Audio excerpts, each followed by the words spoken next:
Welcome, everyone. Thank you so much for coming out tonight. It's really an enormous honor to have Van Jones with us tonight.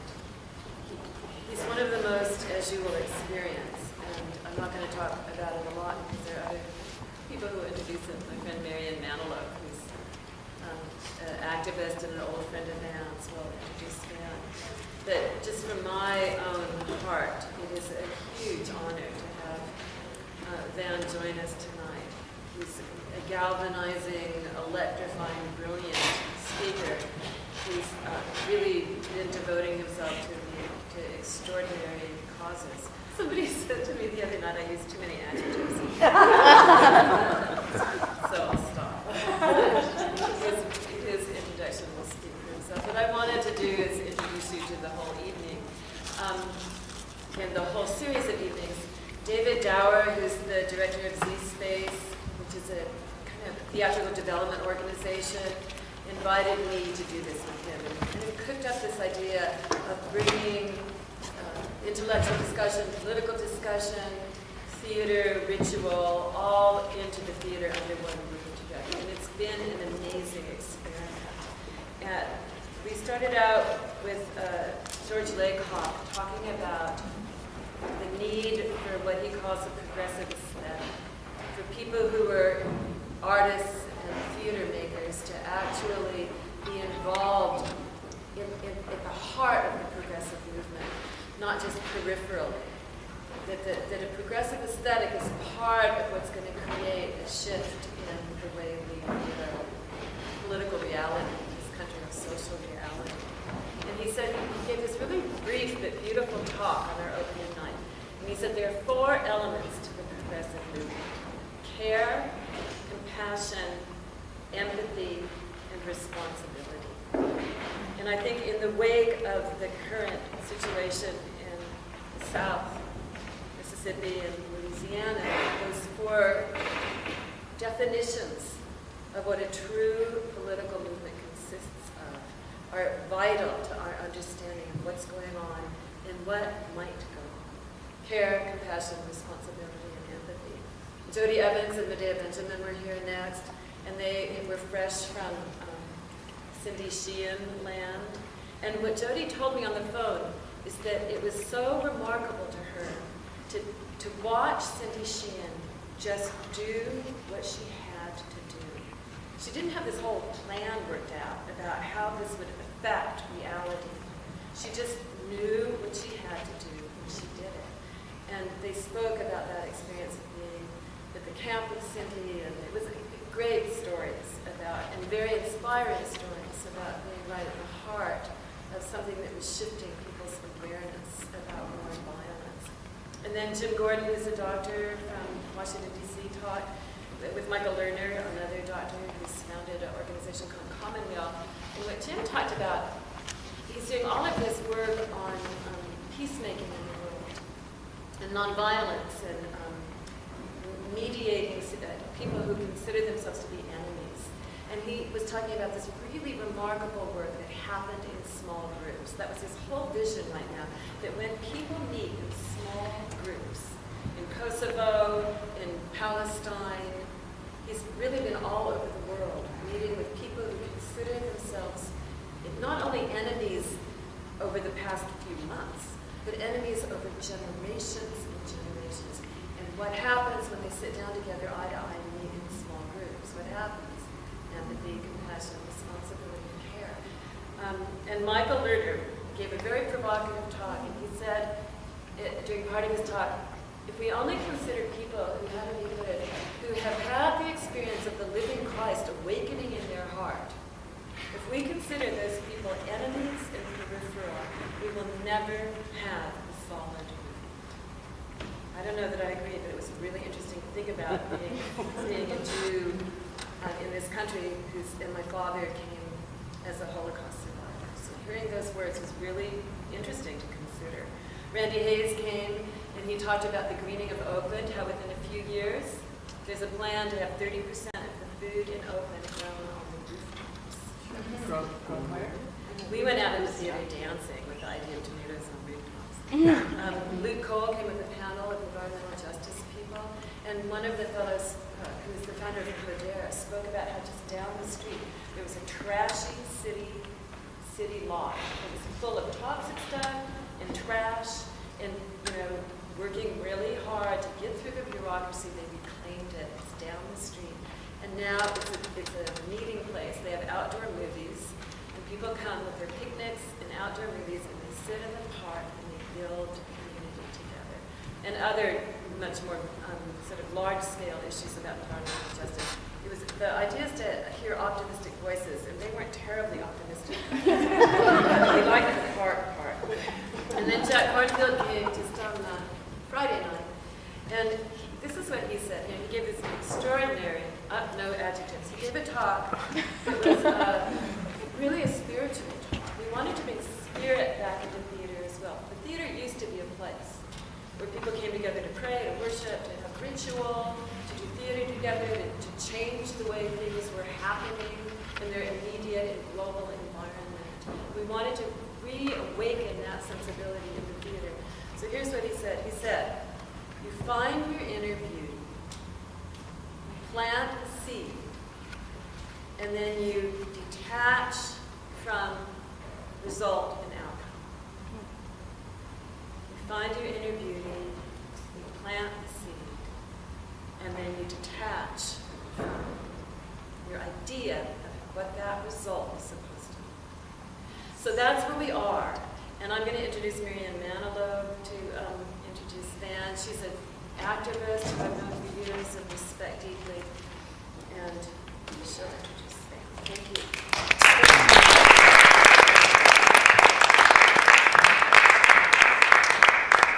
So, Van Jones is the executive director of a group called the Ella Baker Center for Human Rights. How many people are familiar with Ella Baker? As you probably know, he's been a pioneer in challenging police abuse and in speaking up about the over-incarceration of young people and young people of color and the myriad of webs that support that industry. He has been honored internationally and nationally as a global leader. He's won the Global Leader for Tomorrow Award, Neshoka Fellowship, the Kerry Kennedy Human Rights Defender Award, the Reebok International Human Rights Award, the Rockefeller Foundation Next Generation Leadership Fellowship, and the Do Something Quick Award. And the awards and everything don't really tell you who Van is. And to me, the picture that I hold of Van is really two pictures. The first one is when I first met him, we were working to try and help a young man in the first Gulf War. There were a bunch of people who were, signed up to pretty much help themselves get through college, and then ended up going to the Gulf War, and he was a resistor, and Van and I were involved in that campaign. And he would sit in the back of the car on the way back from these meetings and not talk to anyone. Everyone's like, let's go to dinner, and he would sit there and read legal textbooks, Marxist textbooks, and he would never talk. And I later learned that he was very introverted and shy. And so as Van sort of became this other person over the next decade, it was hard work, really, that took it. And the other picture I hold of him is speaking in front of the Pioneers Conference, I think about 2 years ago, in front of hundreds of people and making them cry. And how much it took for that person in the back of the car to become the person that he chose to be as a leader. And I also think of the word integrity when I think of Van, because I think of him as somebody who uses that word, or is that word in the sense of its Latin roots, which is wholeness. And what impresses me about Van is the solutions that he creates involves everyone. He isn't just going to shut down Chad, the worst youth prison in California, this year. He's going to make sure green business finds a way to employ all the young people that are in there. And he's going to help out the prison guards as well, because he sees those people as people who need jobs too. He creates strategies where love and hope create new opportunities. He recently wrote an op-ed that really moved me, talking about Hurricane Katrina, which I think we can't help but really think about right now. And one of the things he said was this. He said, my forebears would have known better than to expect the U.S. government to prioritize saving black people from serious danger in the first place.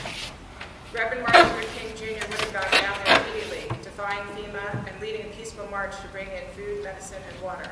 And Malcolm X or the Black Panthers probably commandeered vehicles, crashed the roadblocks, braved gunfire, saving our people by any means necessary. Not me, Van wrote. Thousands of mostly poor black people were wiped out or abandoned by the government to die, and I couldn't even figure out how to get that online donation thingy to work. I didn't even call my U.S. senators. I just sat there searching websites, forwarding emails to my friends, blogging a little bit, and wiping away tears. And it's this ability to look at himself and ask for more and to hope for more that sets Van apart. When I think of most of the up-and-coming leaders I know, I don't think of them saying constantly, how can I do better? But every speech that Van has given over the past 10 years that I've known him, every single campaign he's run, he's always called me and said, what could I do better? What could I do better? Tell me how it could be better.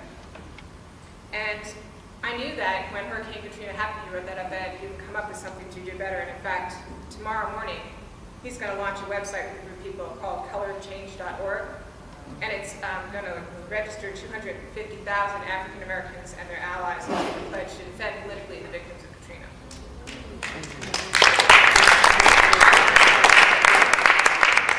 Kim Detterline, a friend of Van's who recently lost her home in New Orleans, said this about Van and about the Katrina thing. At times like these, what turns things from injustices or crises to positive social change is belief and vision. What Van has a gift for is an ability to articulate shared vision and make people believe in each other and in ourselves. I know he's done that for me. I'm honored to call him my friend and Jones.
I've known Marianne for a long time.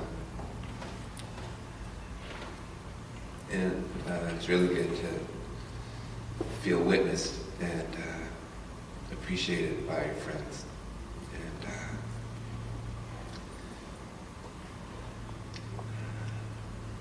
I'm tired today. I've had about 4 hours of sleep in the past 2-3 days, so I'm a little tired. But what I believe about what's happening right now in the country is that we're seeing the worst in America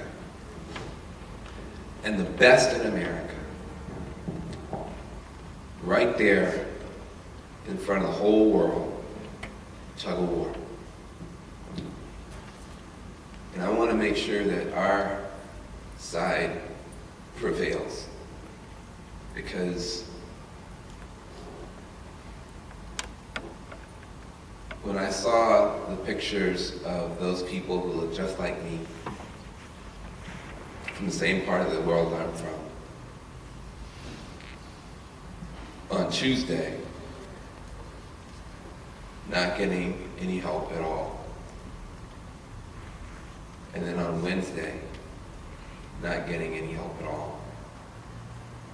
And then on Thursday, not getting any help at all. And then on Friday, people were still dying, never having gotten one bottle of water in the richest country in the world. I stopped being mad at Bush and I started being really, really disappointed in myself and in the work that I've done. And I realized that I am still that guy in the back of the car that is afraid to make too much noise. I grew up in an alcoholic family. on the edge of a small town. I weighed about 89 pounds in ninth grade. So freshman, I was, pretty tiny. And I got really good at lunchtime. I would run down the hall to the cafeteria, so I'd be the first person in line, and I would go into the gym where there was no one there. All the risers were kind of pushed up in this long kind of stack. And I was so skinny that I could take my sandwich and I could put it in my teeth, and I could climb up in there.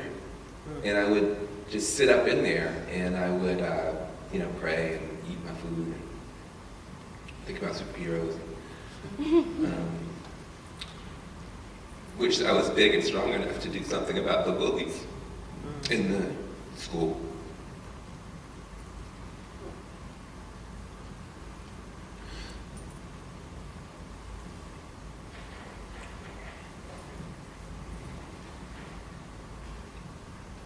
So,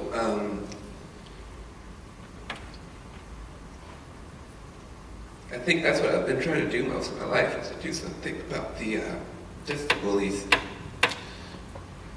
I think that when people who are strong, they should help people.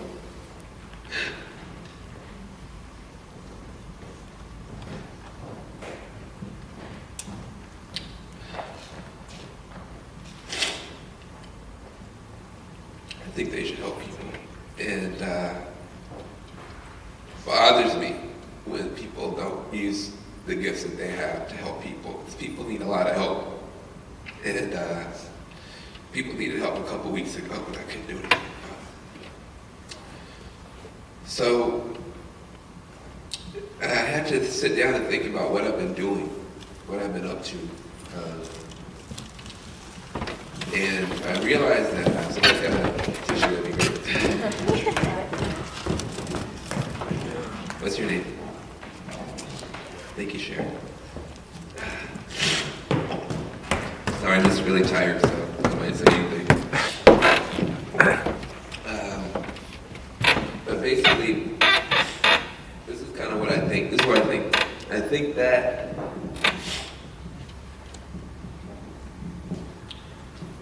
something broke in the country. It's almost like, if you think about Greek theater, not the good plays, but the kind of crappy ones,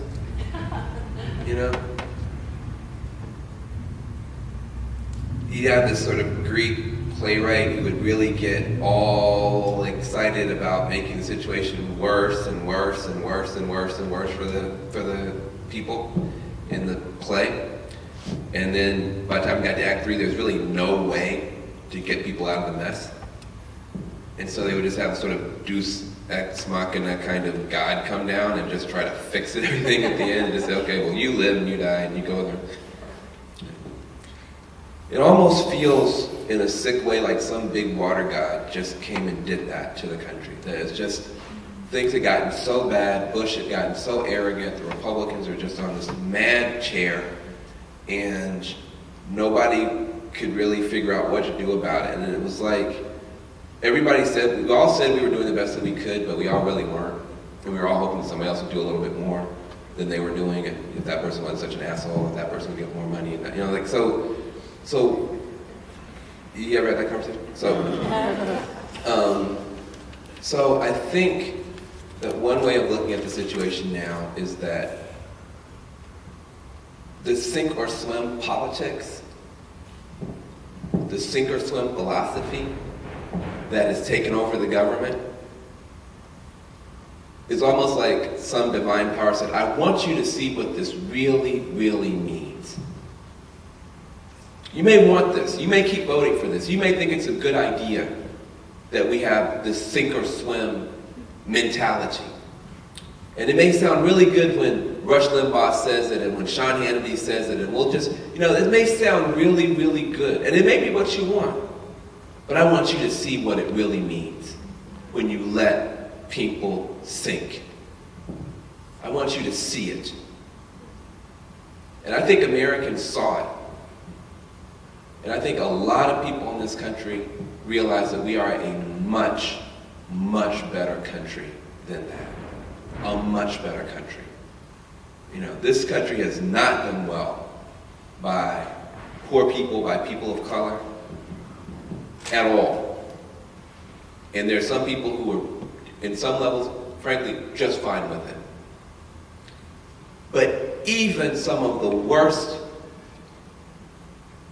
racists, bigots in the imaginable, by Wednesday, by Thursday, by Friday, even they were saying, what is going on in this country? Why can't we do something to help these people? The first time, perhaps, that they wanted to see any help given at all to people who look like that. That is incredibly significant. The other thing that's happened now is that 1 million people who used to be in New Orleans, 1 million people who used to be in that Gulf Coast region have been displaced, which is a horrible thing for them. But that also means that in 34 states, there is a new diaspora. In 34 states, there is a new diaspora. And there are people who are white, who are black, who are rich, who are poor, Asian, Puerto Rican, college students, who are opening their doors, who are opening their homes, who are opening their wallets, and creating a new underground railroad for black people fleeing pain in the South. That is a non-trivial fact. And when I think about what it will mean for some of these mainline churches in Texas, in Oklahoma, have people come to their community immediately be seen as a threat, not immediately be seen as a sign that the property value is about to go down, right? But to be seen as human beings in need. There's something in that, just that gesture, that creates a new possibility in the country. When I think about the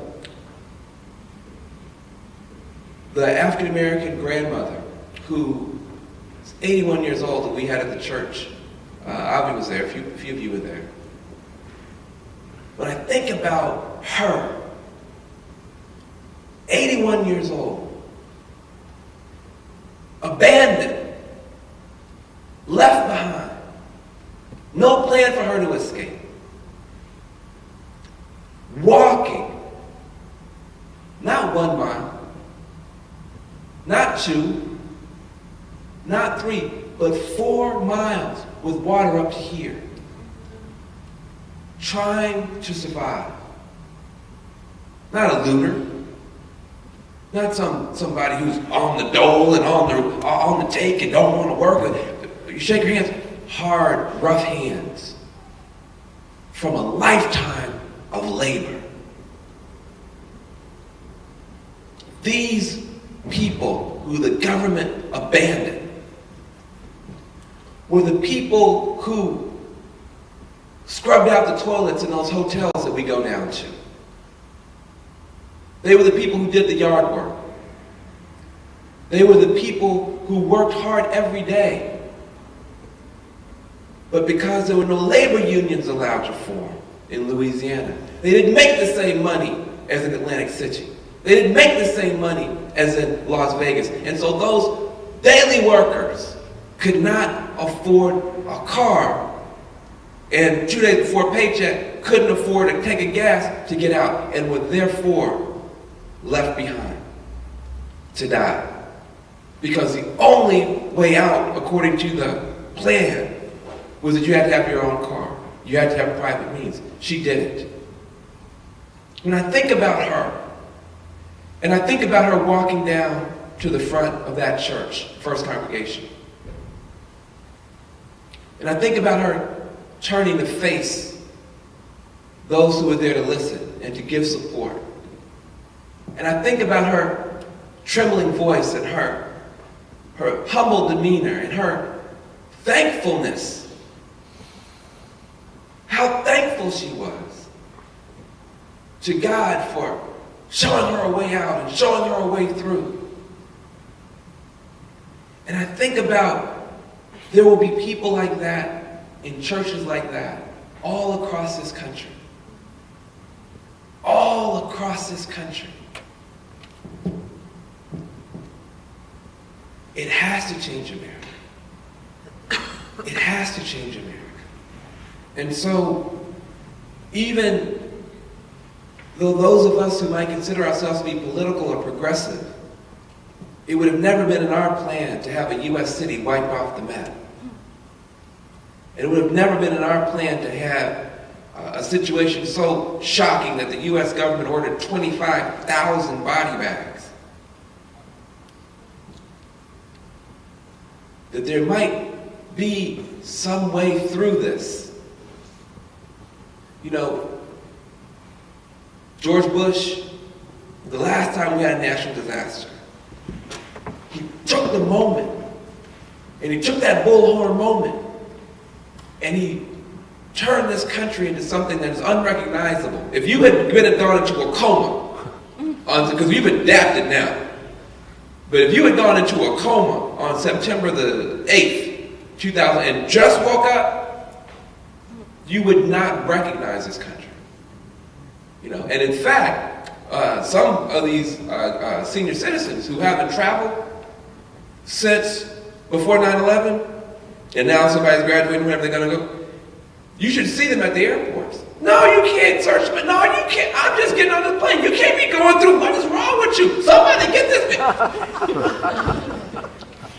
Because they haven't adapted to the fascism. And so people adapt. So we really think it's normal that we don't have rights, that we have all these citizens that have been disappeared, and that you have sometimes all these military people and the trains, and complete transformation of the country, just like that, based on a tragedy. Because Aquila Sherrill, who is the great peace leader of Watts, makes the observation: when a human body dies, it releases energy. And when a lot of people die, a lot of energy is released, and that energy can be used. And what you saw was the misuse and abuse of the energy that those murders generated. And you see what happens when good people keep silent in the face of a catastrophe. We should have been the first people out there saying that mass murder on the part of religious fundamentalists, mass murder by religious fundamentalists, is 180 degrees opposed to everything that we stand for. We have much more reason to be angry with Al-Qaeda and with any murdering religious fundamentalists than anybody on the right does. In fact, what was done in September 11th, that is the way the right kills. That is the way that is fundamentalist violence.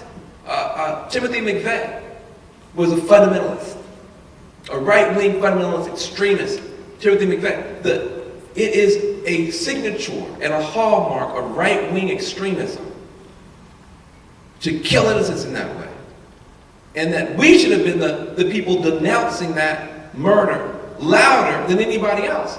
And in fact saying that what now has broken out, which is true, on the world stage is a fight between one right wing and another right wing. That right-wing Islamic fundamentalists are now fighting with right-wing corporate fundamentalists.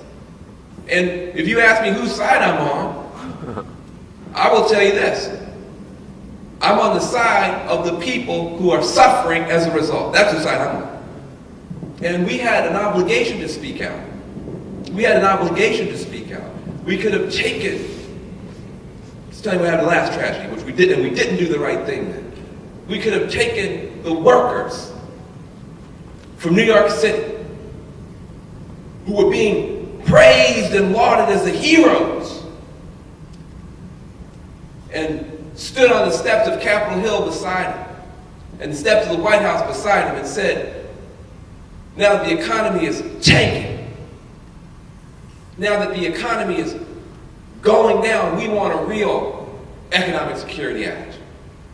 Labor could have taken a stand because it was city workers who were the heroes of 9/11.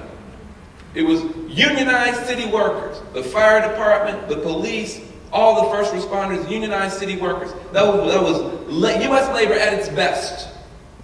We didn't want to claim that victory because we thought it would be unseemly. Could have mobilized students across the country to demand billions of dollars for solar energy so that we wouldn't be pulled into any other conflicts around this oil addiction that we have. There were many things the left could have done in that crisis. It didn't have to wind up that the right wing took advantage of people's fears and advantage of people's outrage. We could have come forward with a program. We didn't do it. Partly is that we were so shocked and we were so stunned and we were so terrified about what was happening to our Arab and Muslim brothers and sisters being swept up immediately that we were paralyzed, but we also made the mistake of thinking we don't want to take advantage of the situation. We want to let the country grieve. We want to show some unity. We want to, and other people who already had a plan, who already had an agenda, and who were looking for an opening, seized the moment. And it will be 20 years before we recover from the damage they were able to do. And I say that because we have to be a learning movement. In this catastrophe, you already hear the president saying, well, this shows me that we need to have a better prepared military response inside the U.S. borders.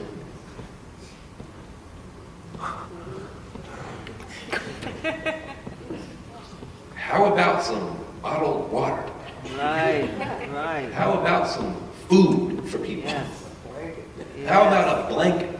Yeah. How about disaster relief? What are you talking about? We need more military as a result of this. You already hear them. Hastert floated that little trial balloon. Well, the economy might stutter and sputter a bit, so I think what we need to do is have some tax cuts. Tax cuts. Sometimes I think that if Martians invaded, started eating all our poodles, the Republican leadership would call a press conference and say, we must now cut taxes for the rich, because otherwise we won't have an ability to deal with the poodle-eating Martians. Any excuse to cut taxes, even if it's wholly ludicrous, is a good one for us. The Republicans now have put the country at such grave peril. Such grave peril. This awful war. This, people, we were saying, don't go. It's, Iraq is Arabic for Vietnam. It's quicksand. Don't go, don't go. Oh, it'll be a cakewalk for us. We were both right. We were both right. It was a cakewalk into quicksand. So, when you realize the price tag and the tax cuts and this tremendous deficit, fighting this unjust war on a credit card, wiping out the Clinton surplus. And now, the only way it can all work out fine is if nothing bad happened on the home front. Nothing bad happened here.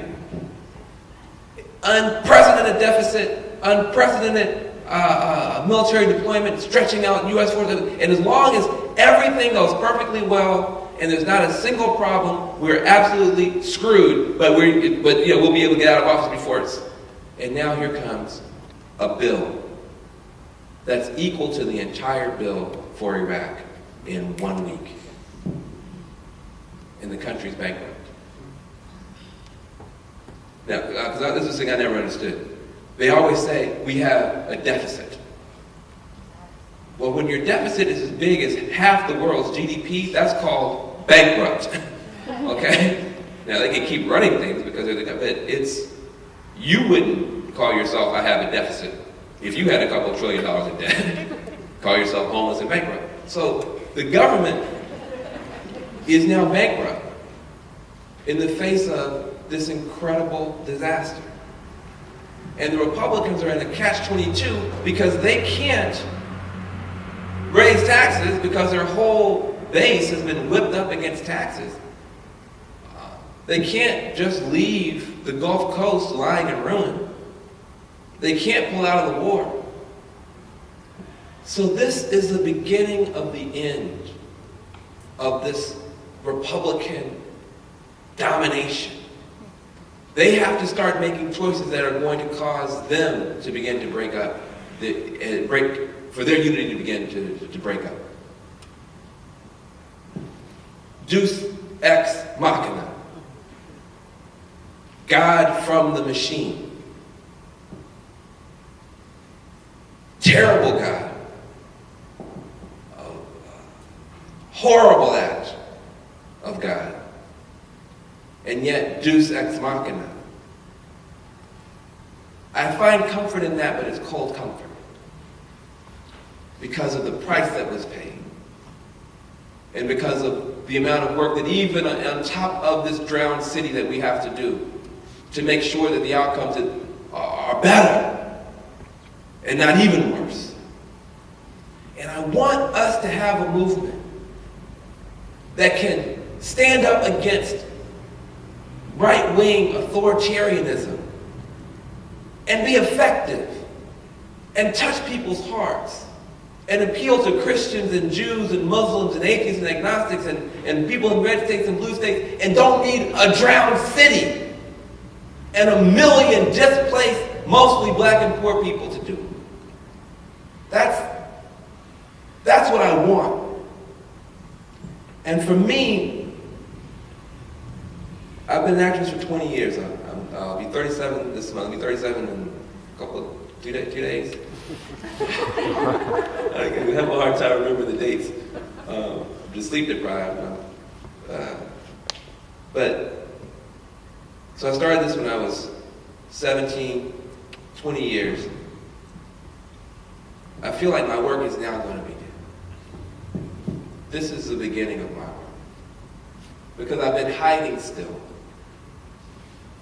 Mary Ann knows how hard it is for me to sit up here and talk. But I feel called to. But it's difficult. I would, like you, I would rather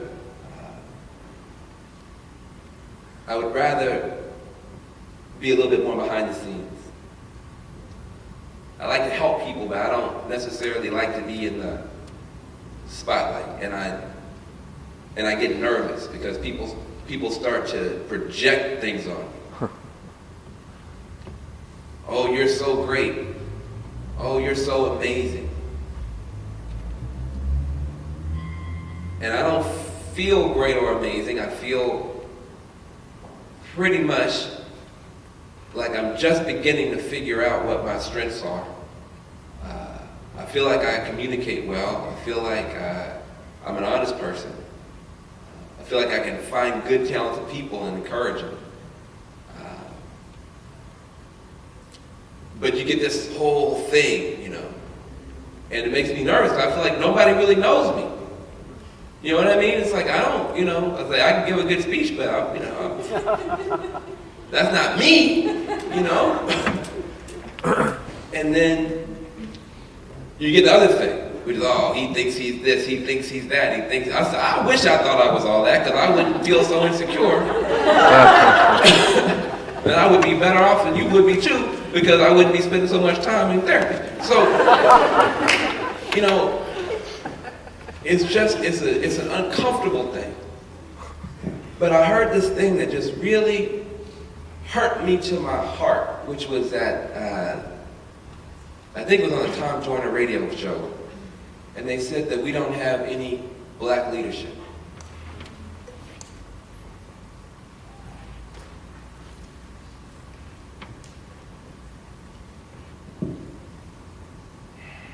And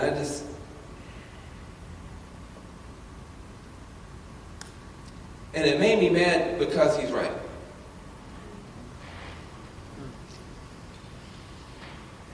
And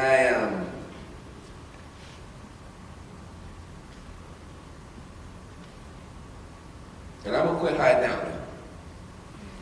I'm gonna quit hiding out now. This thing has changed me. This Katrina thing. This thing has changed me. I called my father. I didn't call my father during the whole time because I was just so hurt, and I just felt like, you know, he had done his part. I got all kind of old. It's not right.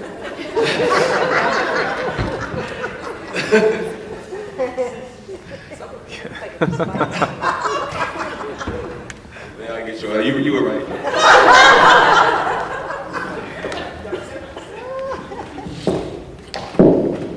But I called my father, and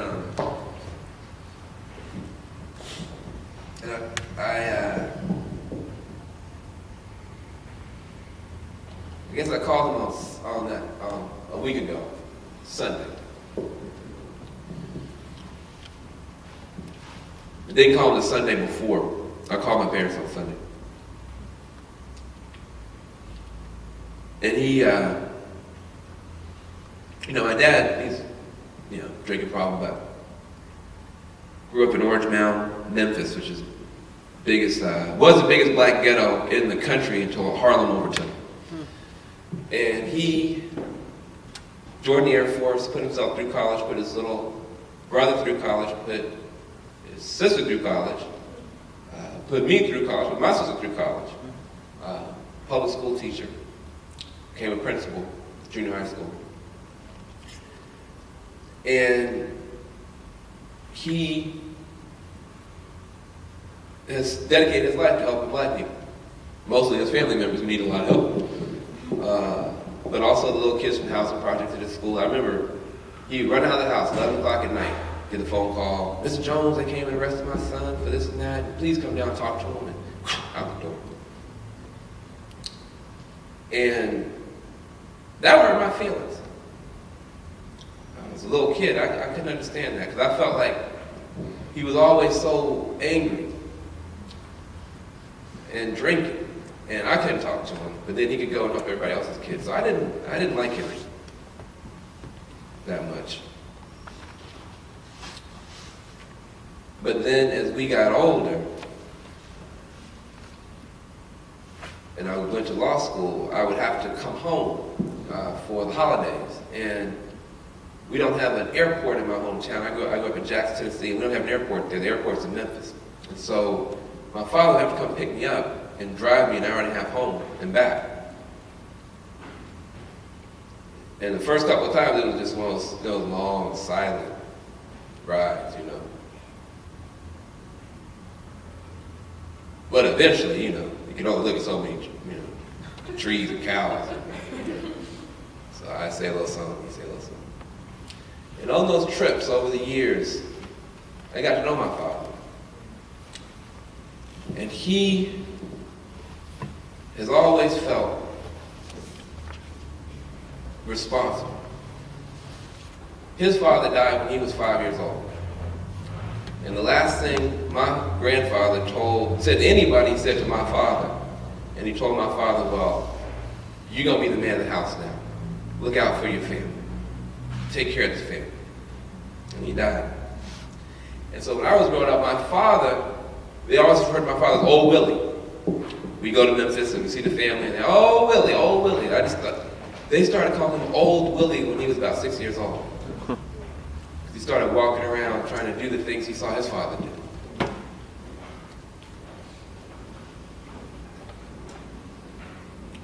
So he did the best that he could with us. And I never heard his voice sound like it sounded last week.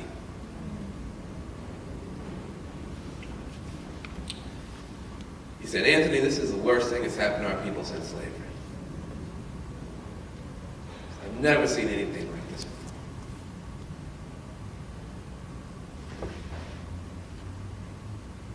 He said, somebody needs to do something about this.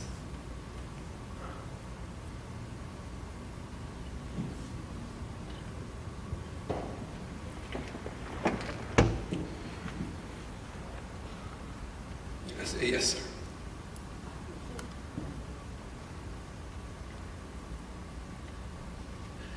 So I'm going to quit hiding out.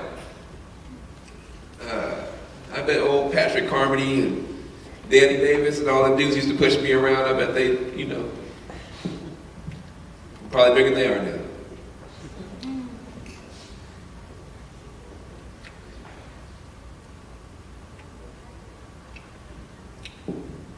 The newspapers want to make this an issue.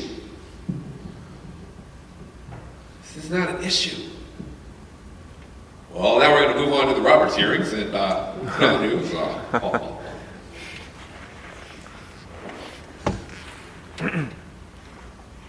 It's not an issue. It's not a topic. People who drowned on Friday, 5 days after the skies had cleared. There were people who made it to the convention center who died because they didn't have insulin on Thursday. There were babies that died of dehydration in their mother's arms in the United States of America for the lack of a drop of water on Thursday, 4 days after the skies were totally clear. That's not a topic. That is a world historic tragedy. That a hurricane came and this country abandoned poor people, disabled people, elderly people, and black people to die, and created the sickest reality TV show. The sickest reality TV show that you could ever conjure.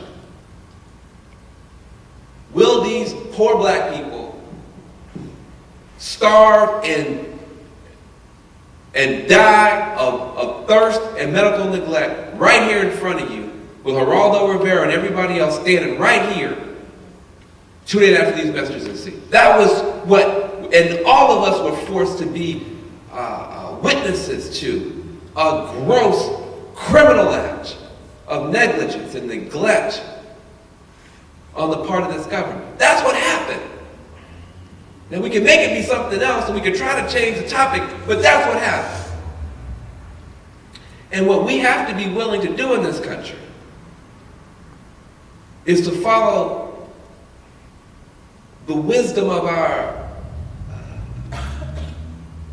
sisters and brothers who survived the Holocaust. And they said, you know what? The tendency will be for people to try to forget. This is something on a much bigger scale. And I'm not trying to make a direct comparison, but there was a wisdom that came out of it that said that if we don't make sure this story is told and retold and retold and retold and retold, there's a danger that people will shrug it off and try to move on to the next topic. And because of that wisdom, there are some limits that when governments and despotic leaders start getting close to, you can start ringing the bell, at least. And there's a pre-listening in the minds of 6 billion people in the world right now, never again.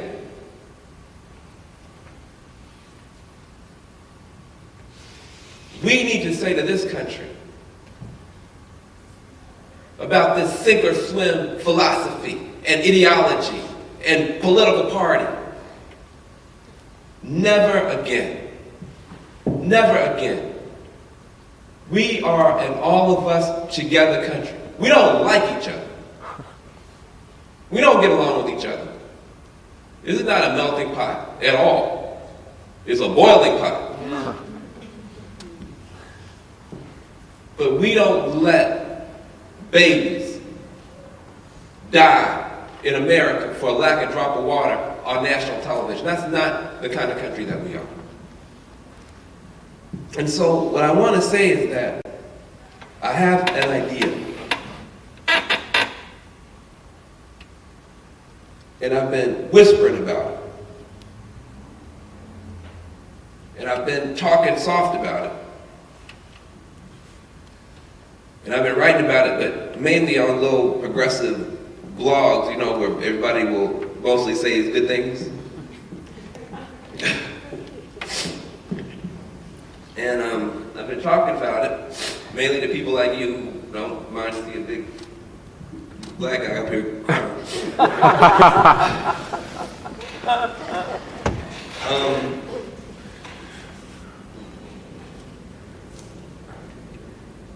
But I think I'm going to get louder about it because I think that there's a way out for this country. And it's not easy or obvious, but it's, and I don't have all the language down for it. Marianne will work with me. She's a media guru. But we have this thing called restorative justice. It's this idea. It's another way to do the criminal justice system, which is right now not a criminal justice system at all. It's a racist incarceration industry. People are just profiteering off of these, now 2 million people behind bars, mostly black. Yeah, for mostly nonviolent offenses are mostly drug offenses, mostly pot, as the brother said. So we had, when Bill Clinton came to office, we had 1 million people behind bars. He left, we had 2 million. Doubling of the prison population, mostly nonviolent offenses, most of those mostly drug offenses, most of those mostly marijuana. So the same pot that you smoke, you got people behind bars for 20 and 30 years. Why? Because there's massive profiteering now. Wackenhut, Correctional Corporation of America, for-profit private prisons traded on the stock exchange. Turning Dow Jones into a high-tech slave auction. We're trafficking in human bodies again in this country. And nobody said anything about it.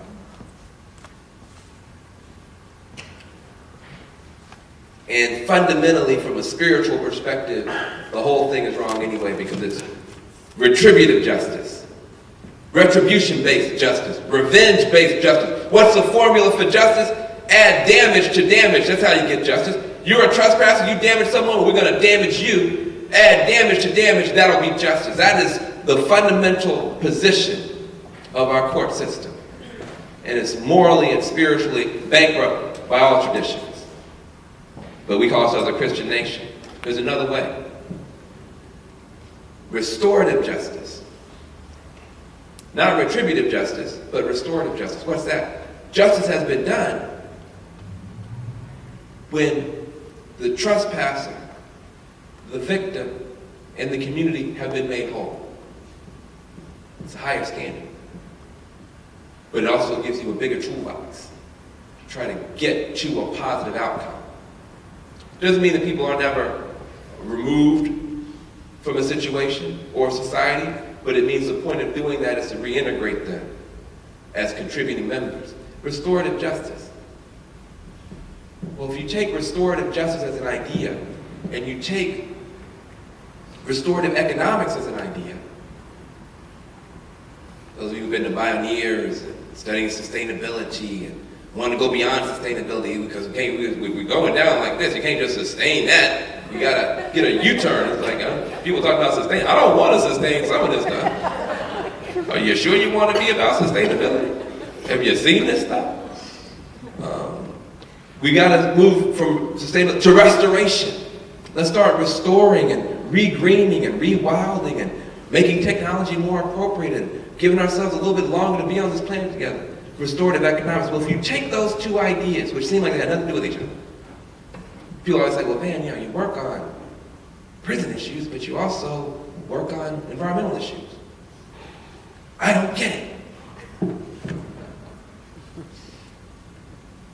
From my point of view, if you take restorative justice and restorative economics, you bring them together, you have a formula what I call green jobs, not jails. Green jobs, not jails. Which means that we can begin to solve some problems now. Because the prison economy hurts everybody. It hurts you because it takes your money and wastes it on hurting people, but it also hurts the poor folks who take the jobs as prison guards. We know how it hurts the black kids and Latino kids who wind up in there, but here's the thing I would say to rural white folk who get those prison guard jobs. This is the economic strategy for California. 10% of the budget goes to this project. Put my kid in jail all day as a prisoner, and put your kid in jail all day as a prison guard, and spend 10% of the budget to do it. So that my kid will be damaged and hurt and wounded, and your kid, as a prison guard, will have the highest spousal abuse, highest child abuse, highest alcoholism, and highest suicide rate of all public employees. This is our economic development strategy for rural white folks who are poor and for urban black and brown folks who are poor. I think we can do better than that in California. I think we don't have to lead the world in gulag economics. We can lead the world in green economics if we have come together to do it. The reason that I think that trying to build a green economy that's strong enough to lift people out of poverty is a way forward is that, first of all, you have to fight oil wars and incense the world against you. You get a chance to re-engage and re-inspire a generation of Americans and say to them, look, young folks, the way that your parents have been doing it, the way that we've been doing it is not the right way, but we trust you to reinvent this whole thing. You have the technology, we've got the idea, the wisdom. We're going to invest massive amounts of money to do a moonshot for the whole society now, and we want you to lead it. Put your weapons down, young man. Put your fashion magazine down, young woman. Get your finger from out the back of your throat. You're not just a piece of meat that has to be turned into a scarecrow with clothes up to here and down to there to have self-esteem. You weren't born for that, sister. You were born to do something that every generation up until now has failed to do, to leave more resources behind than were on the planet when you were born. It's an incredible calling for you and for your generation, and we stand by you 100%. We can say that to a generation that if we don't, will continue to kill itself, to commit suicide, to become mall, lobotomized, consumer, automatons, susceptible to any kind of political manipulation. We can say something to our young people. We can say something to our scientists. We can say something to our business people. We want you to create beautiful enterprises. And if you do that, we will work with you. We'll support you. We'll buy your products. We'll buy your services. We'll vote. We'll turn your issues into voting and marching issues. But if you go the other way, no.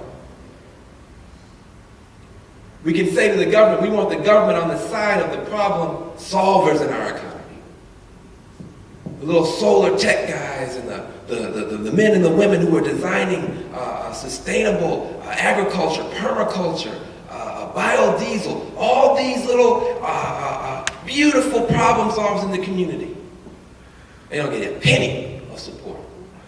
Big oil, the Pentagon, the problem makers, the incarcerators, the despoilers, the polluters, they get massive subsidies and tax breaks. We just want the government to stop helping the problem makers and get on the side of the problem solvers. Give them some support. Give those coaches and counselors and art instructors and grandmoms in the neighborhood, give them some support. The incarcerators have had their turn, and they've broken the budget, and they don't have good results. We can say to every sector of the society, we want America to lead the world in green technology, green economic development. And we want to do it in such a way that we create a ladder that we can lift the people who are left behind not just by Katrina, but by all our policies for the past 20, 30 years, they can come up and bring their genius and their creativity into this process. There's a way out. And the thing I'll leave you with is this. You have a dream for this country. I know you, and you. And you and you. You have a dream for this country. Maybe like this dream I just gave, it may be totally different. But you have something inside of you that you've been sitting on, that you've been hiding. And you know what it is. There's a choice that you need to make. There's something you need to stop doing that you've been doing for too long. You need to let it go. There's something you always wanted to do, but you think, oh, that's just crazy. And I'm telling you that it's killing the country. That the best people in this country, the most loving people in this country, the most compassionate people in this country, just hold back a little bit. Just a little bit. I mean, you come out to political events, I mean, you forward the good emails.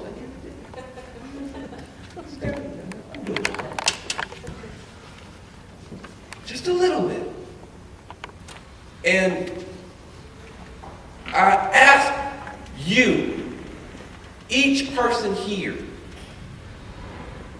to listen to that voice inside of you that's just going nuts. You look at your journal 4 years ago. You look at your journal 8 years ago. And you look at your journal last summer, and it's the same idea. It's the same aspiration. It's the same dream. It's the same desire. Pick it up. Pick it up. Step up with all the rest of us together. It's not easy, but it's your dream. And nobody can do it but you. And I'm not asking you to do something that I'm not willing to do myself. And me and you together, I honestly believe, have enough love in this room. Enough love in this room. Enough courage in this room. Enough compassion in this room to turn this whole thing around and say about Katrina and other disasters that happen every day that is not seen, never again. Thank you very much.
keeping you in the face of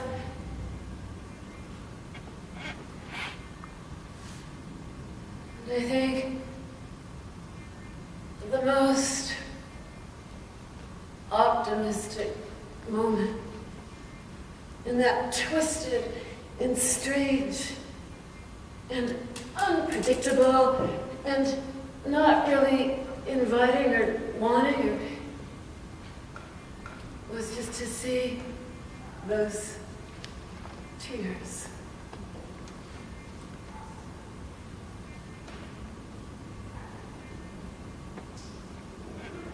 It's unstoppable.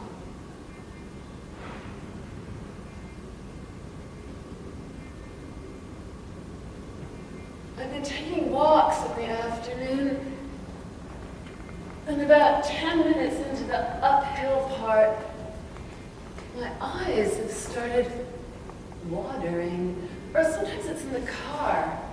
I'll be driving and listening to the radio and then turning the radio off or changing the channel to something and finally turning it off and then turning it on again to catch just a little bit and then turning it off in traffic. And suddenly I notice these tears are...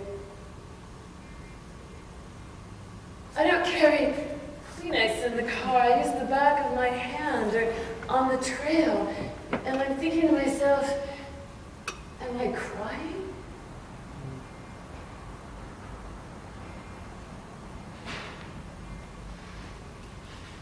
I think every single presenter, all of these weeks, all of these nights, what they've really wanted to do is stand up on the stage, have the lights go on, not say a word at all, and just weep. Just weep. No one has, because we've felt so obligated to find the good news, the lipstick and smiles and outfits and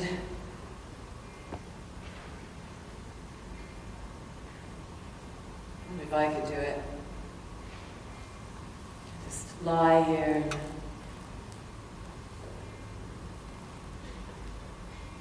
there's this Mexican myth somebody told me once, and the woman is called La Llorona, the woman who wails. And she appears on the hillsides all dressed in black, walking very slowly and weeping. One generation after the next, in one place and then the other, the black woman dressed in on the hillsides, weeping.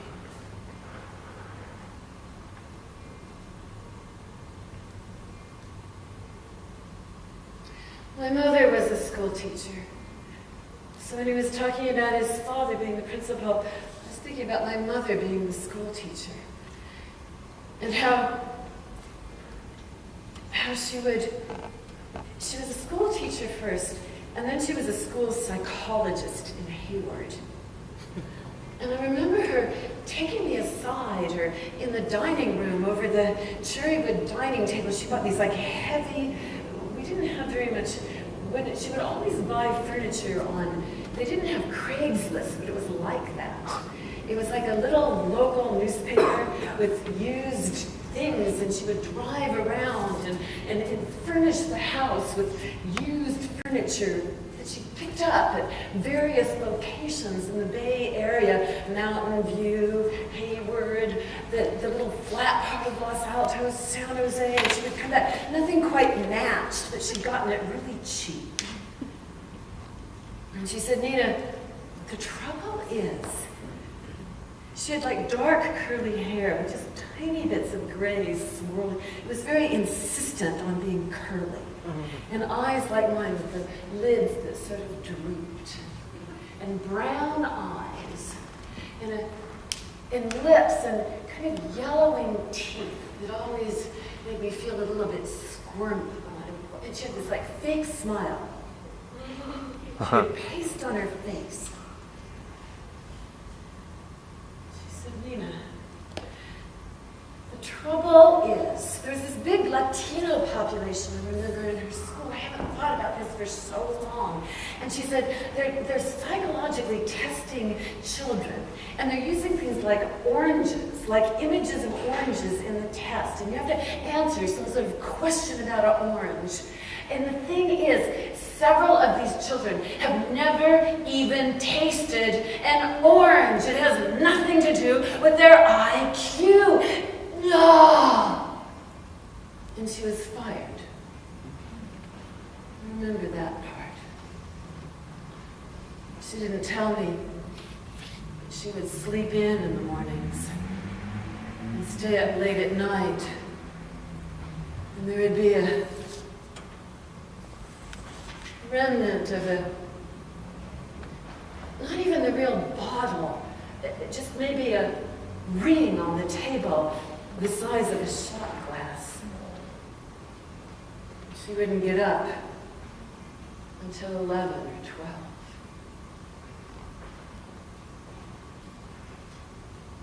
She would take me canvassing from door to door. I remember wearing polished patent leather Mary Janes. We would go from door to door when there were these elections about, it was against discrimination. She was making sure that the votes were, she said to me, over the Seder table. Oh, the house was a mess. There were dirty dishes everywhere, and my grandmother would be sitting there, rocking back and forth in her chair. And my mother would say, Nina, if anyone is hungry, let them come and eat. That is the most important prayer of this entire ceremony. If anyone is hungry, open the door. Let them come and eat. Just like we were slaves, we have to remember, if anywhere there is ever slavery or poor people, it's the same thing. You open the door, you let them come and eat, you go door to door, you knock on the doors, you do the right Nina thing, do the right. She died when I was quite young. Very depressed, alone, in bed.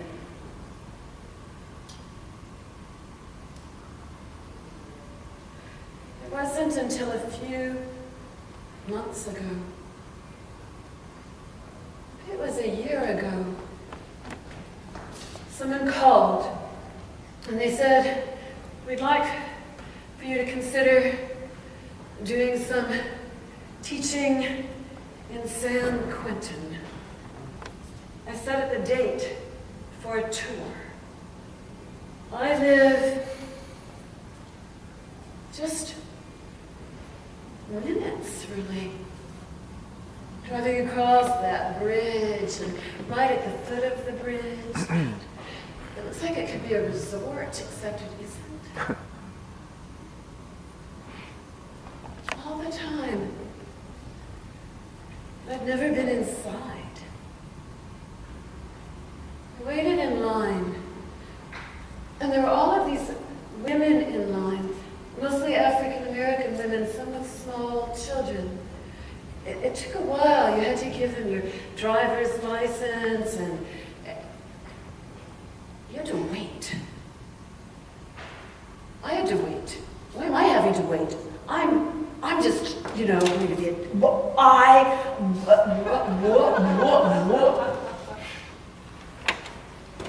went inside.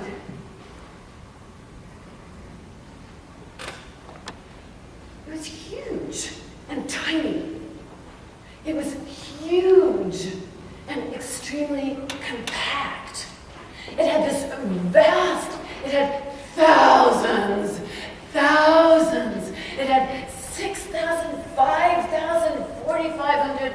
I don't remember more than I had. It was such a tiny, because it was built up like a city.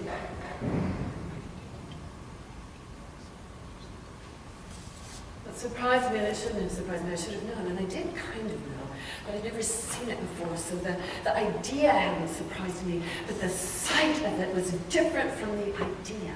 There was the idea, there was the knowing, there was the statistics, there was the history, there was slavery, there was the Civil War, but I had no idea, because I looked around, and there were thousands of black and brown men living in tiny,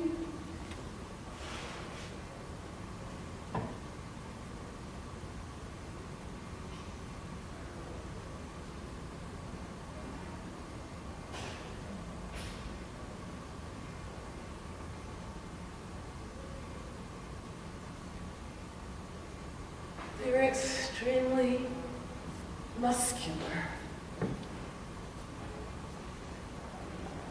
As I walked down the long corridors of Tour,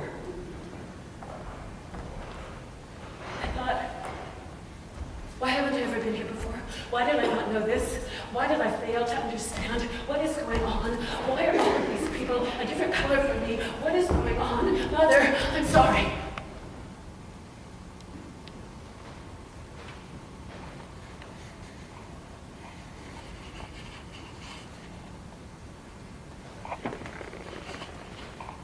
My friend, Catherine Sneed, I'd hoped she would be here. She told me this story. She was working for the sheriff's office in San Francisco. And she went to the county jail. And she noticed this big lot that was full of debris, old car parts and shards of glass and cat shit and dog shit and human things like dolls, little pieces of dolls and tires and old parts of radios. And she thought, garden. She went to the head sheriff. She said, garden, empty lot, jail, garden. He said, no, it's against it. No, forget it. Absolutely, no. And then she went to the city hall, and then she went to the commissioners. Jail, lot, garden. Jail, lot, garden. Dream. Eventually, these very buffed inmates went into the empty lot and they started removing the debris. Tires, car parts, doll heads, little Barbie decapitated with those feet.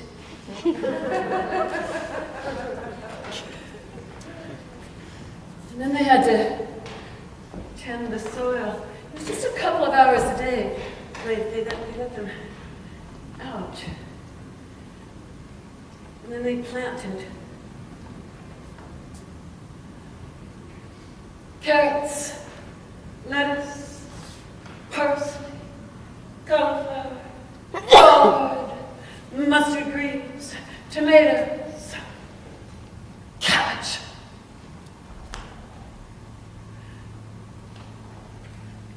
They would go out and they would get down on these guys. I mean, they had like shaved heads. I saw it in a movie that was made about it. They had these like shaved heads and whoa, tattoos, gaps in their teeth. And they were on their knees in the garden, picking the weeds.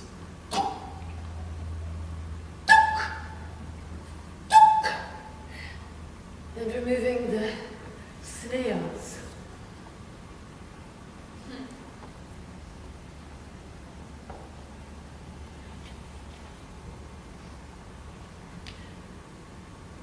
One of them looked right into the camera. this big, dark man. And there are tears rolling down his eyes, falling onto that chest. And he said,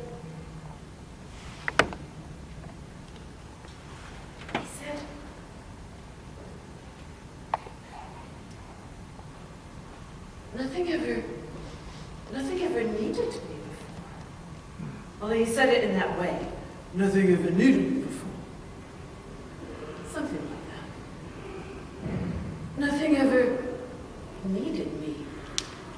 I mean, probably things had needed him, but he hadn't quite understood the need exactly, translated through the system, the way it had all gotten strange and alienated and perverted, the way it had been cut off, and the communications between, and the poverty and the grabbing, and he said, the carrot, that little, his eyes lit up, even though there were tears rolling from them, and he said, the carrot.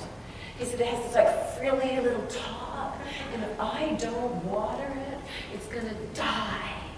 So I water it, and that little frilly top extends itself up above the soil, and then finally it is so rambunctious and strong that you know it is time to pull that sucker out of the earth, and there it is, food. He said, I'm in love with the carrot.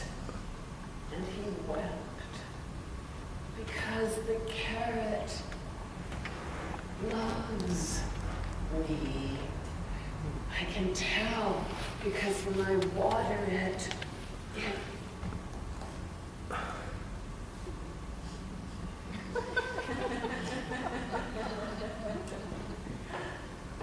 She said we started to have a problem because when the short terms were over, the inmates would leave and they would miss the garden so much. They would commit some kind of like little petty crime so they could get put back in jail and go back to the garden. Realizing that wasn't an effective system and the thing had to be rethunk a bit.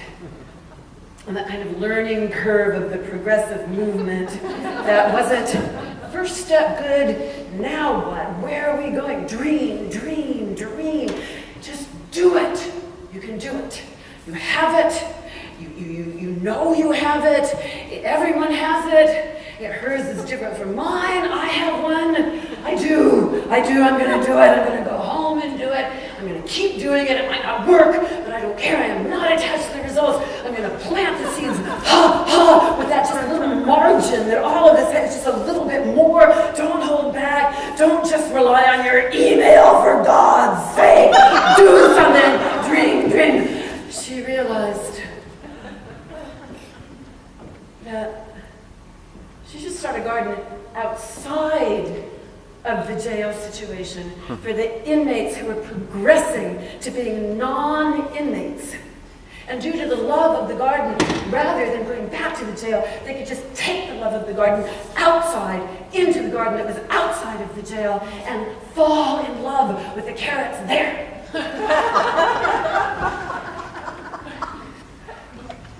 It worked. They started selling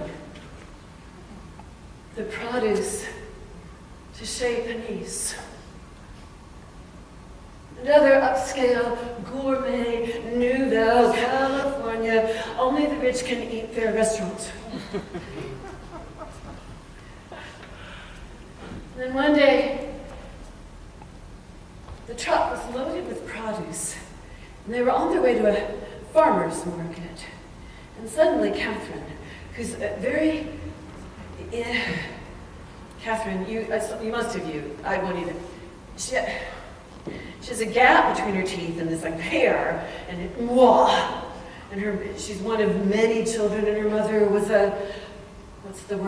house worker and single parent, and Catherine's dreamy in the I have a dream way. So So she said, she was on the way to the farmer's market, and she just made this like really quick 1-0 turn. But they didn't know, she had all these guys in the truck with her. They did not know where she was going. They said, "Where are you going?" She said, "Shut up." And she drove to Hunter's Point, parked the car at the edge of the schoolyard, and began to unload all of the produce in the schoolyard. Put the produce here in the playground. And then they started to give it away. They just gave it away. But they couldn't give it away first, because there was no one there to give it away to a while. Children came and stood around with boxes of food. They went back home. They said something's going on in the playground. The mothers gave them bags. They said, "Fill up the bag." Catherine handed cauliflower. There's a white and dense, floral, food, arrangements that if you look closely, oh, what exquisite. And maybe there isn't, a 7-day kind of intelligent design god sort of situation, but still that cauliflower is a little bit unimaginable and you can eat it. The boy was about 7, and he said, "What's that?" She said, "It's cauliflower." He said, "What'd I do with it?" She said, "You eat it." "What does it taste like?" "It's good. It's good for you. Take it home." "What's that?" And she was telling the story. She looked out at the crowd of people who were listening, and with a tear rolling down her cheek, she said, "What kind of country do we live in? That 7-year-old, 8-year-old, 9-year-old, 10-year-old children have never seen a cauliflower. Because they're at home eating what? Potato chips. If they're lucky. If they're lucky. If they're lucky.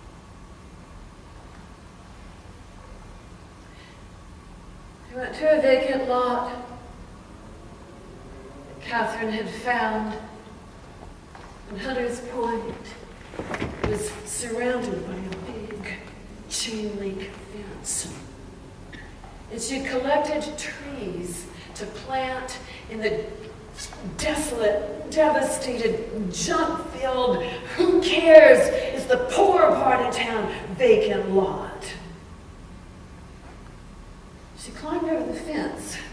She worked for the sheriff's office, so she had a badge. She climbed, well, actually, chain link.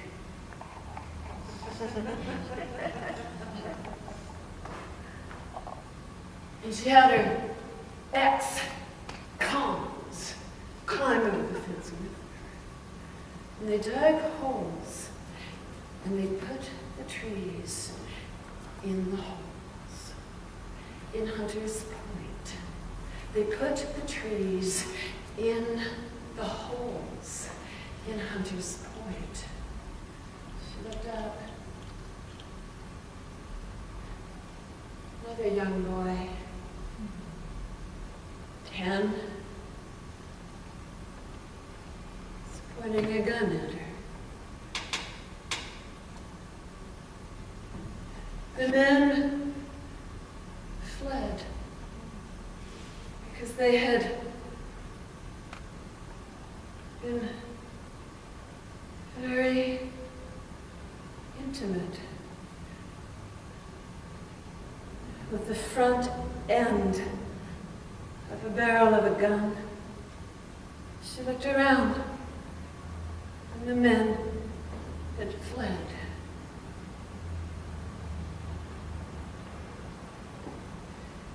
She imagined that she would die there, on her knees, in front of a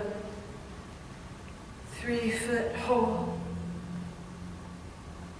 holding the bald roots of a tree.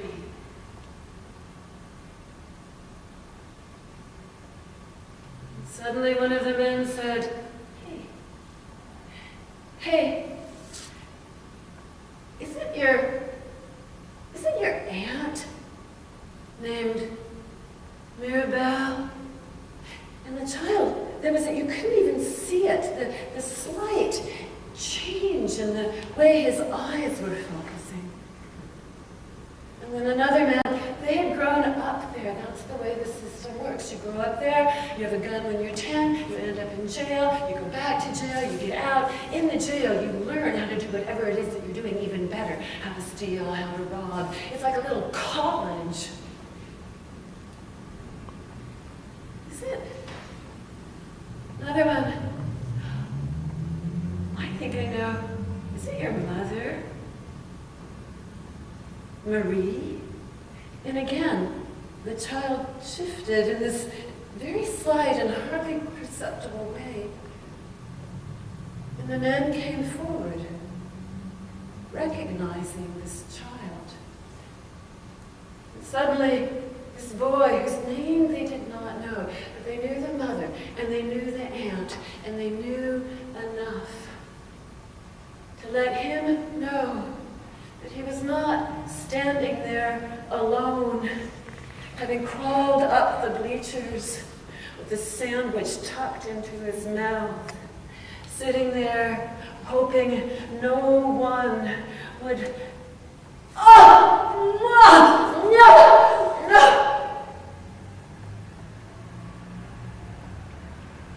We know you. You just tied him into the community with threads of recognition.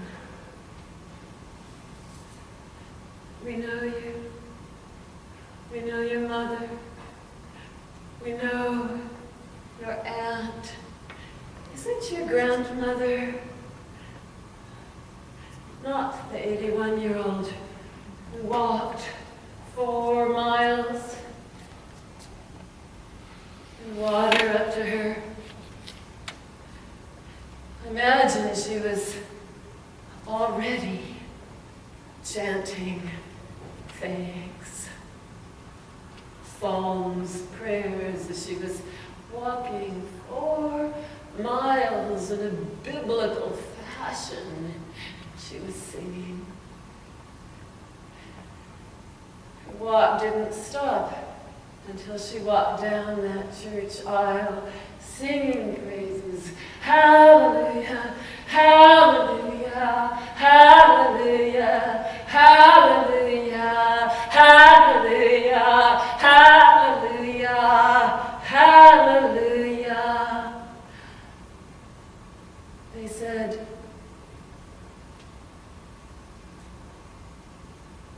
you want to plant the tree. They said, put down the gun. And he did. She said, when you plant, the roots are dense. And very softly, you have to spread them so that they can spread themselves deep in the earth. You have to water them. They lay together, Catherine and the boy, the roots in the hole that she had thought she would die in. And they put the earth into the hole, and the boy, Manuel, John, Jacob, David, they let him tamp down the earth. We took away the gun. The men. They took away the gun.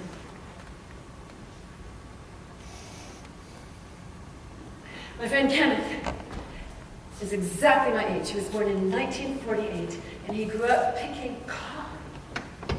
Picking cotton. I said, Kenneth, how old are you? I didn't know that people still, that he could have been a 5-year-old in the fields, and he says it's really sharp, and they don't give you gloves. And he was going down those aisles with his grandmother, and the cotton was like making they have little claws on it. Well, you know that, you've seen that in the picture, that little, and the little fluff, and the little, actually like digs into and you bleed. And he wasn't going that fast, but he and his grandmother in Mississippi in 1948 plus 53, when I was 5, and my mother was teaching kindergarten and teaching us how to drum, because she said, if you want to learn arithmetic, drum. She got fired for saying that too, but he was picking cotton. He fell in love, he said. He was about 7, with this little black girl. He said she had pigtails. And he said she had this huge smile, and some of her teeth were missing, and he just looked at her, and her eyes lit up, and his eyes lit up, and he was 7, and he'd go to her house every day after school, and he wanted to give her something, and he wanted her to know he was just, lit up with he said, the first, and so he took some money, where he knew his grandmother's stashed it. And when they went to the store, he and the little girl with the pigtails and the bright eyes and the smile with missing teeth, he bought her candy and he handed the money to the man behind the counter in this little tiny town in Mississippi, and the man looked at the money. And it was like a $20 bill. And he looked at the kid, and he looked at the $20 bill, and in that one glance, everyone knew the entire story. Kenneth said the man gave him back a huge amount of change. Because he didn't know it was a $20 bill. He just thought it was a $1 bill, because he never even had seen money before, really. His mother sent him to Chicago. His grandmother. Nothing was said, but his mother grandmother sent him away. The story goes on. He spent 25 years of his 56-year life in prisons.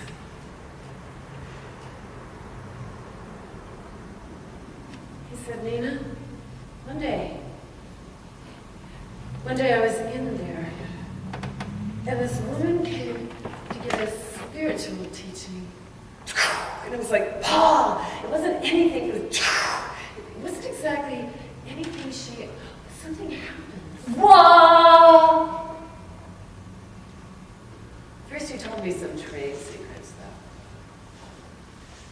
He said, if you're gonna rob a bank in southern Marin, you call up all of the police from different phones, and you tell them there's been a big problem in northern Marin. And all of the police go to northern Marin, and then you rob the bank in southern Marin. He said there was this one young guy in jail who was like the star thief. He said he was a complete genius. And every time Kenneth went back to jail, there would be that guy. And he would teach him how to do it. He had these incredible strategies. He said he was absolutely brilliant at figuring out the strategy of how to rob. He said he himself wasn't so bad. And he said it in this kind of stylish way. Then, he's in his jail cell, and he's heard this teaching. Boom! Pa! Ha! And something in his heart shifted, and he couldn't steal anymore. Not because it was against the law. But because it was against the law,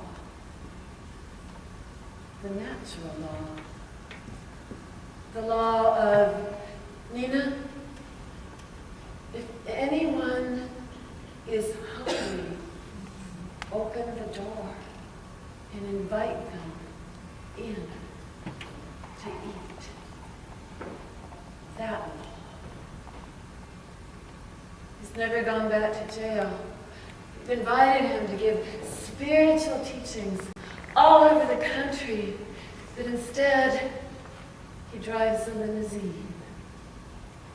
And if you're lucky enough to have him pick you up one morning when you're on the way to the airport and it's really early and he strolls down your driveway and carries your luggage to the car with him, all you'll see is the back of his head with that little limousine cap drawing a line right around the middle of his head.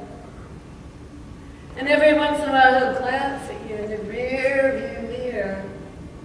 And by the time you get to the airport, you've had these very intricate spiritual teachings about dreams, finding your way, never again, following the, don't hold back, go in the direction that you know that you're headed. If everyone is just a little the same, everyone's saying the same thing, even the little guy. My friend Maria was driving home one night. It was a very dark night. It was raining. The roads were really slippery. And suddenly, the car swerved. It was a dark part of the road. There were not lights. It was the freeway somehow, but a dark strip. And the car skidded and turned over. And she was thrown from the car. And she had dark skin. And she was lying there on the dark ground, on the dark pavement. And she was thinking, no one, because I'm dark, will be able to see me in the dark. And I am going to die here. Someone pulled her to the side of the road. And the helicopter came. She was lifted into the helicopter. And she was also floating above the helicopter, looking down at her body, lying in the helicopter in those moments. And she thought, well, I could go or I could stay. I could go or I could stay. I could go. And every time she touched back in, the body was like, oh, and every time she just went to the sky, the heavens, the grand celestial cosmotic, dissolve into me a white light of nothing hurt at all, and and a woman leaned over her and said, "What's your name?" She said, "Maria." "What day is it?" "Sunday." She knew the woman was just asking her that question because it was her job. "What's your name?" "Maria." "What day is it?" "Sunday." But what she heard was human care. And in the light of that tone, "What's your name?" "What's your name?" "Maria." She came back. She came back. Hundreds and thousands of people have been saying, "You can come to my house." I looked at it on the web. I read the site, the entries on the site. There were so many just in San Francisco alone. I only have a one-bedroom apartment, but I have a roll-out couch, and I'll send you food. I'll feed you when you get here. One of them said, "I work for an apparel company. I really don't make hardly any money at all, but I'll get you clothes trust me, and we're really creative in this household, we will feed you. One after the next had posted, I have a tiny, tiny house. I have hardly any extra room at all. But come, we will make it work. Move into the living room. We'll feed you. One of them, several of them, will send you Amtrak tickets. We'll pay for your Greyhound. Come, we want to help. That is what's really going on. It doesn't say that on the television. It doesn't say that on the radio. You have to look deep inside your own heart and listen very quietly to the whispers your friends are hardly saying. Because like you, like all of us, they're sitting very silently in the back seat, not reading Marxism, not reading books, just sitting in the back seat with tears falling from their eyes.